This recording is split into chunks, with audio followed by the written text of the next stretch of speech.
Imagine stepping up to an old arcade machine, chasing that high score, and suddenly finding out it was never just a game, it was a secret test to save the galaxy. That's the wild premise behind The Last Starfighter 1984, a cult classic packed with groundbreaking CGI, near-miss Hollywood casting, and behind-the-scenes chaos you won't believe. In today's video, we're uncovering 20 weird facts you didn't know about this sci-fi gem. But first, let me ask you, did you ever dream that your gaming skills could change the universe? Stick around, because this story might just prove it. The origins of The Last Starfighter didn't begin in a studio boardroom. Instead, they were born in the neon glow of an arcade. Screenwriter Jonathan Arbetchel stood watching a teenager sweating and locked into a video game, chasing that ever-elusive high score, and in that moment, a question struck him. What if this wasn't just a game? What if it was a hidden test, a recruitment tool for something far bigger? That thought became the foundation for Alex Rogan's story, a trailer park kid who beats the game only to discover it's a gateway to a galactic war.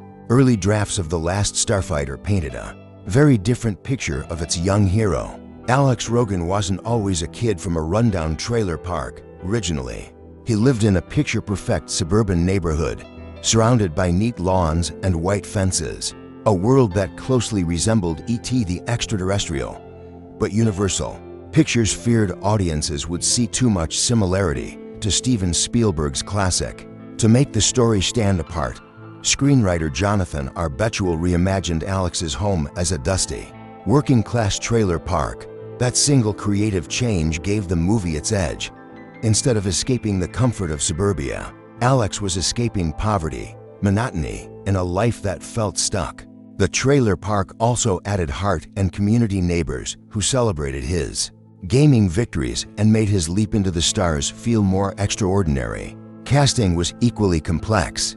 Lance Guest ultimately became Alex, but he wasn't the first choice. The studio initially eyed Michael J. Fox, but his hit sitcom Family Ties left him unavailable. Eric Stoltz tested for the role before moving on to projects like Mask and Nearly. Starring in Back to the Future, even the character of Maggie wasn't secure. Rising names such as Jennifer Jason Leigh were considered, but it was Catherine Mary Stewart's chemistry with Guest that won her the part. Together, the two leads weren't household names, but their authenticity made the story believable to ordinary kids, suddenly pulled into an adventure bigger than themselves. Behind the camera, Universal briefly courted James Cameron, fresh off the success of The Terminator. Imagine The Last Starfighter with Cameron's darker, grittier tone, but scheduling conflicts pulled him away toward Aliens and The Abyss.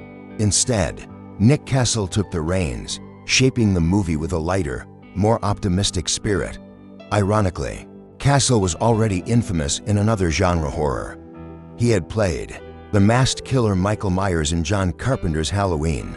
Going from faceless slasher to sci-fi dreamer, Castle proved he could switch gears and give the movie a heartbeat filled with hope. Perhaps the film's most daring gamble came through its visuals. Instead of relying on traditional model ships, Castle's team leaned into groundbreaking technology, full-blown computer graphics. Nearly 27 minutes of the film were digitally rendered on a Cray XMP supercomputer, one of only 6 in existence. Each frame contained over 150,000 polygons, making the Gunstar starship and space battles feel like they had leapt straight from an arcade screen.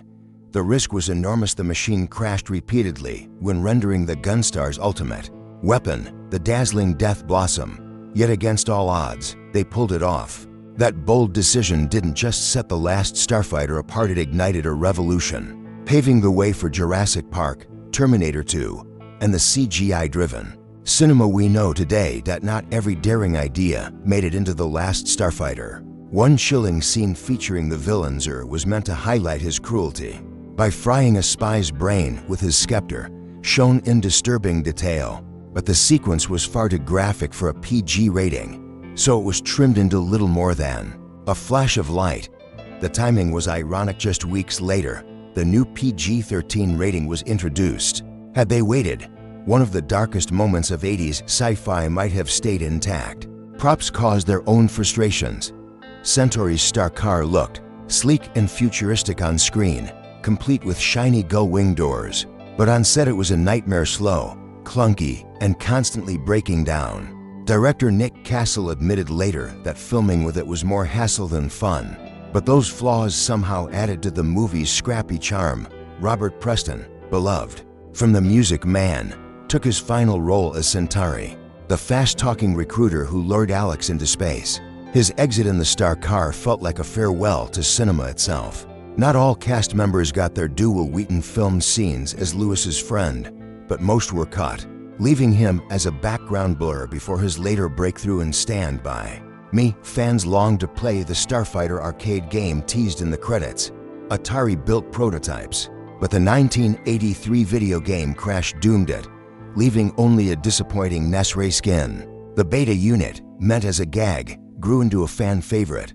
Lance Guest, stuck in wigs and prosthetics while sick, turned discomfort into comedy. Most iconic was the Gunstar, designed by Ron Cobb entirely on computer, one of cinema's earliest digital starships, standing proudly beside the Millennium Falcon and the X-Wing. Even after leaving theaters, the story didn't fade. Marvel Comics published a 3-issue adaptation in 1984, a lifeline for fans who wanted to relive the adventure. Before VHS tapes were common, today those issues are considered treasured collectibles of 80s sci-fi history. Meanwhile, Universal Pictures had originally hoped the film would become their own Star Wars, with toys, sequels, and sprawling merchandising. But while the film doubled its $15 million budget with a $28.7 million box office, it wasn't enough to launch an empire. Instead, The Last Starfighter grew its following on VHS and late-night reruns. By the 1990s, it had transformed into a cult classic. Fans memorized Robert Preston's one-liners, rewound the dazzling space battles, and cherished its underdog spirit. In 2004, the story even re-emerged as a stage musical in New York's Storm Theater, complete with cosmic ballads and arcade-inspired numbers, and the dream continues. Since 2008, rumors of a sequel or reboot have swirled, with names like Seth Rogen and Amblin Entertainment, founded by Steven Spielberg, circling the project.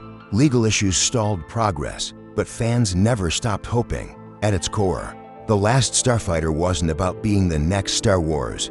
It was scrappier, stranger, and unforgettable, a dream born in an arcade that still sparks imagination today. So, what's your favorite cult classic that you think deserves a comeback?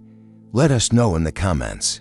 And if you love this journey through movie history, don't forget to hit like, subscribe for more deep dives, and share this video with fellow fans who still believe in cinematic magic.